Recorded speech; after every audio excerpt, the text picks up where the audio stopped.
લોક સાહિત્યકાર હકાભા ગઢવીએ એવો ધડાકો કર્યો કે રાજ્યભરના ખેડૂતોમાં ખળભળાટ મચી ગયો. ખેડૂતોની ઉપવાસ છાવણીમાંથી હવે નિલેશ એરવાડિયાની હકાલપટ્ટી કરી દેવાઈ છે. કારણ કે આંદોલનકારી નિલેશ એરવાડિયાએ 2 કરોડ રૂપિયામાં સેટિંગ કરવાનો પ્રયાસ કર્યાનો ગંભીર આરોપ લાગ્યો છે. હકાભા ગઢવીએ આ મામલે ઓડિયો ક્લિપ પણ જાહેર કરી છે. મોરબીના જેતપરમાં વીજપોલ અને વીજલાઇનના વળતરના મુદ્દે ચાલી રહેલા ઉપવાસ આંદોલનને હકાભાએ સમર્થન આપ્યું હતું અને ઉપવાસ છાવણીમાં ડાયરો પણ યોજ્યો હતો. જો કે હવે હકાભાએ નવો જ ધડાકો કર્યો છે. એ વાત કરી 2 કરોડ રૂપિયા કીધું નિલેશભાઈ કે સરકારભાઈ આવવાનો અત્યારે હાલમાં સરકારભાઈ આવવાના નિલેશભાઈ 2 કરોડ રૂપિયા કે મેં આવી વાત કરી સરકારભાઈ આવવાના પછી વાત પછી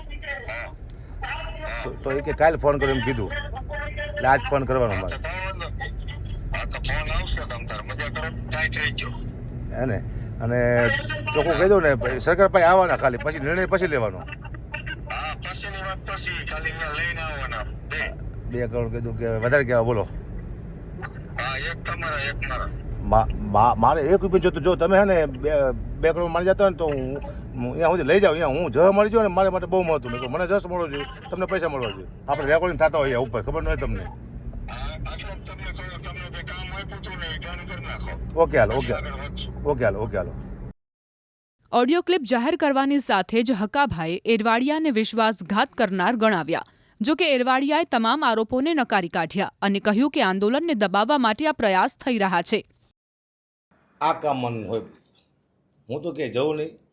મેં માથીને પ્રાર્થના કરી કંઈક એની પાસે બોલાય ને કે ખેડૂતને હું જવાબ આપીશ અને એનું કંઈક કરી નાખશે, એના રૂપિયાનું એના પૈસા ખજાય છે તો હું શું ખેડૂતને જવાબ આપીશ. કારણ કે હું તો આવીને હલવાઈ ગયો. મેં તો હું કઈ જગ્યાએ કરી ગયો છું. આટલો વિશ્વાસઘાત ચાલે છે. બાકી મને બીજા કોઈનામાં ડાઉટ નથી. અહીંયા જેતપુરમાં સમિતિમાંથી પણ ડાઉટ નથી, ઉપવાસ બેસી એને પણ ડાઉટ નથી અને અહીંયાના ખેડૂતમાંથી કોઈને મને ડાઉટ નથી. મને એકમાંથી ડાઉટ પડ્યો તો મેં એકલું જ કીધું. અમે જેને મતે સાંભળી જેની પાસે એનું એટલું જ કહી પછી હું બધાને બદનામ ન કરું.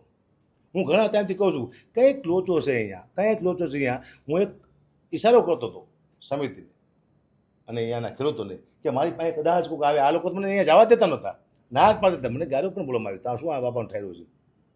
એવો એક વ્યક્તિનો ફોન આવ્યો, અહીંયા માહોલ ગરમ છે, તમારો વિશ્વાસ ના આવતો, તમે બહારથી એવું લાગે છે, આવું મને કહેવું આવ્યું હતું.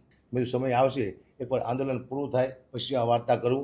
સરકારે નિર્ણય આપ્યો સારો એટલે મને એમ થયું કે હવે હું આ વાત કરું. કારણ કે સમાજને પણ ખબર પડે કે આવા માણસો પાસે છે તો આખા સમાજનું મૂળ કાઢી નાખશે.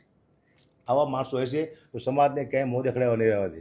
આવા માણસો હશે દેશમાં નુકસાન કરશે. આવા વ્યક્તિઓ હશે તો આવા કેટલાય ખેડૂતોના હક મારીને ખાઈ જાય છે. એટલે આપ સૌને વિનંતી કે આવા વ્યક્તિઓ તમે પાડો, તમે નક્કી કરો, ચકાસણી કરો, પછી આગેવાન બનાવો. હકાભાઈએ જે બ્લેમ કર્યો છે એવા બ્લેમ તો આ આંદોલનને તોડવા માટેના અનેક આવવાના છે. કારણ કે છેલ્લા 10 દિવસથી અનિયન ચહેરાઓ, માફિયાઓ ભારતીય જનતા પાર્ટી દ્વારા આ આંદોલનને તોડવા માટે, વીખવા માટે ઉતારી દીધા છે. કરોડો રૂપિયાની લાલચો આપવામાં આવે છે. મને પણ અનેક ઓફરો અનિયન ચહેરા દ્વારા કરવામાં આવી છે. પહેલાં 2-5 કરોડથી ચાલુ થઈ હતી, આજે 20-25 કરોડ સુધી પહોંચી છે. આ ઓફરો નહીં સ્વીકારાતા ત્યારબાદ ધાક ધમકીઓ પણ આવી છે. જોઈ લેશું, આમ કરી નાખશું, ટાંટિયા તોડી નાખશું. ત્યારબાદ એવી વાત મારી નાખવાની અન્યોન ચહેરા દ્વારા વારંવાર ધાક ધમકીઓ પણ આપવામાં આવી છે. આપના મીડિયા માધ્યમથી મેં ઘણી બધી ચેનલોમાં આજથી 5 દિવસ પહેલાં આ મેસેજ આપેલો છે કે મને એન્કાઉન્ટર કરવાની છેલ્લે કે સરકાર દ્વારા તમારું એન્કાઉન્ટર પણ થઈ શકે છે, આવી ધમકીઓ આપવામાં આવી છે. એ પુષ્ટિ કરી શકે છે, FSL કરી શકે છે. આજે વાત કોઈ ગોળ થઈ હોય, હકાભાઈએ વાત કરી હોય કે હું ક્યાંયથી દાન ભંડોળ લઈ આવું કે પાર્ટીમાંથી પૈસા લઈ આવું અને આપણે આ ખેડૂત આંદોલનમાં વાપરી નાખશું, એને પાઘડી પહેરવી હતી અને મોટું થવું હતું, આ ગામની સમિતિને સાથે લઈ જઈને સરકારમાં સમાધાન કરાવવું હતું. તો આ સમિતિની માગણીઓ હતી કે ભાઈ અમારી 3 માગણીઓ છે. હકાભાને પણ કીધું કે આ 3 માગણીઓ તમે લેખિતમાં લઈ આવો. પણ હકાભાને ડાયરો કરવા બોલાયા હતા, મેં જ બોલાયા હતા. પણ હકાભાને આક્ષેપ કરો છો અત્યારે ઓડિયો છે જેમાં તમે કહો છો કે 1 કરોડ તમારા ને 1 કરોડ મારા, એ વાતનું શું કહેશો? વાત હું એ જ કરું છું કે હકાભાને ડાયરો કરવા માટે આમંત્રણ મેં આપ્યું હતું, એ ડાયરો કરવા માટે આપ્યું હતું. હકાભાઈએ સ્વૈચ્છિક સમર્થન જાહેર કર્યું છે. અમે કોઈએ નથી કીધું કે તમે અમને સમર્થન આપો. હકાભા રંગમાં આવી ગયા, પબ્લિક જોઈ અને એને જાહેરાત કરી કે મારું ખેડૂતોને સમર્થન છે. જો ખેડૂતોને સમર્થન હોય તો આવા કાવા દાવા ના કરવાના હોય, ખેડૂતોની પીડા સમજવાની હોય અને પાઘડી પહેરી અને આગેવાની લેવાની જીદ ના કરવાની હોય. હવે એની જીદ હતી કે આ સમિતિને લઈને હું સરકારમાં જાઉં, આગેવાની લઉં અને વરબાપ બનું, તો સીધી ક્યાંય પણ થાળી તૈયાર મળતી નથી. હોટલમાં મળે પૈસા દઈને, બાકી જમવાની થાળી બનાવવી હોય તો એના માટે મહેનત કરવી પડતી હોય છે. એટલે હકાભાના જે બ્લેમ છે એ એની જગ્યાએ છે ને એથી મોટા બ્લેમ હજી આવશે આ આંદોલનને તોડવા માટેના. ઓડિયો માટે તમે શું કહેશો? જેમાં એ તમે એફએસએલ કીધું કરી શકે છે, 1 કરોડ એના. એફએસએલ કરી શકે છે, કેસ કરી શકે છે. મને મારી નાખવાની ધમકીઓ આપવામાં આવી છે અને મારી પાસે ઓડિયો નથી, કારણ કે હું કોઈ દિવસ કોઈ પણ વ્યક્તિના રેકોર્ડિંગ કરતો નથી. એ હકાભાનો વિષય છે, તમે હકાભાને જઈને પૂછો. અવાજ તમારો નથી? મારો અવાજ નથી એની હું જવાબદારી સાથે કહું છું. હકાભાઈ જાહેર કરેલી ઓડિયો ક્લિપ અને આરોપો વાયુ વેગે વાયરલ થતા ખેડૂતોની ઉપવાસ છાવણીમાં ખળભળાટ મચી ગયો અને તરત જ નિલેશ એરવાડિયાની ઉપવાસ છાવણીમાંથી હકાલપટ્ટી કરાઈ. એ તો આ જો હકાભાનો અને નિલેશભાઈનો ઓડિયો વાયરલ થયો છે, અમારી સુધી પહોંચ્યો છે. ખેડૂતો ખૂબ બધા દુઃખી થયા છે. 2-3 ખેડૂતો તો રોવા માંડ્યા, એવા કોલ આવ્યા. એટલે અમે નિલેશભાઈને ત્યાંથી છૂટા કરી છે, બરાબર. અને એનું અનશન ચાલુ રહેશે કે શું? એના માટે શું કરશો? એમાં હવે ડૉક્ટરના રિપોર્ટ કરે. અમારે તો એવી ગણતરી છે કે કોઈને કાંઈ કિડની કે કાંઈ બગડે એવું અમે ઈચ્છતા નથી ખેડૂત ભાઈઓનું. અમારો તો એવો આગ્રહ રહેશે જ કે રિપોર્ટ થઈ જાય એટલે અનશન ઉપરથી એને મુક્ત કરી દેશું. અને હવે અહીંયા આગળ કોઈ પણ કાંઈ ઓથોરાઇટ વગર કોઈ વિડીયો કે કોઈ બાઇક આપે તો એ માન્ય રાખવી નહીં, એ એની પર્સનલ ગણાશે. હા, હોસ્પિટલાઇઝ થાય છે અને અહીંયાથી નીકળે છે. અત્યારે ખાસ તમે જે ઓડિયો વાયરલ છે એને છાવણી સાથે કઈ લેવા દેવા છે કે શું? ના, છાવણી સાથે રહેવા દેવા નથી, બરાબર. અને એ તો એની પર્સનલ મેટર છે, બેના જવા છે, ત્રીજો કોઈનો વોઇસ છે નહીં, બરાબર. અમારા હા આંદોલન ચાલુ જ રહેશે. હા નહીં, હવે નહીં આવે, કારણ કે હવે તેને થોડુંક થોડા દિવસ પહેલા હકાભાઈ નિલેશભાઈ ઓડિયોની વાયરલ થયો તો પણ આટલો હા, પણ ત્યારે એવું હતું કે આવા પૈસાની ને એવી વાત નહોતી. ખાલી એવું હતું કે મને ન આવવા દીધો, મને ન પૂછ્યો. અને આ તો 2 કરોડની વાતો કરે છે. તો પબ્લિક અમને શું વિચારશે કે તમે આમાં સામેલ છો? અમારું ક્યાંય નામ નથી લીધું એને, પણ કાલ સવારે તો એવા વિડીયો આવી જાય બીજા કોઈના હકાભાના ન હોય તો બીજા કોઈના આવે, તો ખોટું ઓલું થાય એવું અમારે કરવું નથી ને અમારું આંદોલન અમારે બગાડવું નથી. અમે તો ખેડૂતના હિતેક્ષુ છીએ અને ખેડૂત સાથે છીએ અને ખેડૂત અમારી સાથે છે, બરોબર. ભારત માતા કી જય. 2 કરોડની વાત આવી છે, હજી બીજા 25 કરોડની વાત છે તે અત્યારે આવી રહી છે. ઈ અમારે આને લઈ અને આ કમિટી જે છે તે આ જે લોકો છે તેને ઉપર કેવા પ્રકારના એક્શન લેશે?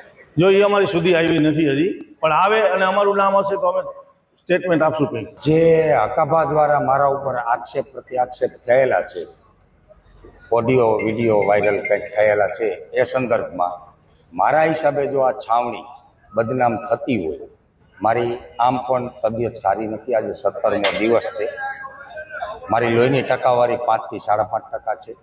ડૉક્ટરનો MD ડૉક્ટરનો અભિપ્રાય છે કે તાત્કાલિકના ધોરણે કિડની લીવર ઉપર સોજો છે, તો હોસ્પિટલાઇઝ કરવાનું એનો ફાઇનલ ઓપિનિયન્સ છે.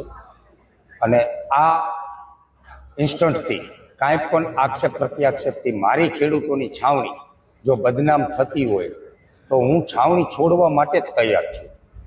તો તમામ ગુજરાતના વાલા ખેડૂતોને મારો એક સંદેશો છે, જે ખેડૂતોએ ગુજરાતમાંથી સમર્થન આપ્યું છે અને આપણે આપણી માગણી ઉપર અડગ છીએ, આ છાવણીને તોડવાના અનેક પ્રયત્નો છેલ્લા 10 દિવસથી થઈ રહ્યા છે.